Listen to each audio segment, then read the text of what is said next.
పత్రి గారు ఏం చెప్పారంటే, నిజానికి ప్రపంచంలో రెండే రెండు వస్తువులు మాయ అన్నారు పత్రి గారు. అవేమిటంటే, ఒకటి చావు అనే భావన. చావు అనే భావన. 2 నేను వేరే, నువ్వు వేరే అనే భావన.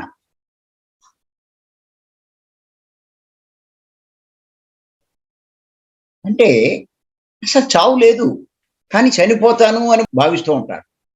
అంటే వాడు మాయలో ఉన్నట్టే లెక్క. చనిపోతాను అనే భావించి, భయపడి, విలవిల్లాడిపోయేవాడు, కంగారు పడేవాడు మాయలో ఉన్నాడు. అంతేకాదు, రెండోది ఏం చెప్పారంటే ఆయన పత్రి గారు, నేను వేరే, నువ్వు వేరే అనే భావన. ప్రతి ఒక్కడికి అదే. నేను ఈ కులము, నేను ఈ కుటుంబము, నేను పురుషుడు, నేను స్త్రీ, నేను ధనవంతుణ్ణి, వాడు పేదవాడు, వాడిది వేరే కులము, నాది ఈ మతము, వాడిది వేరే మతము. అంటే నేను వేరే, నువ్వు వేరే అనే భావం కూడా మాయే. రెండు పోవాలి.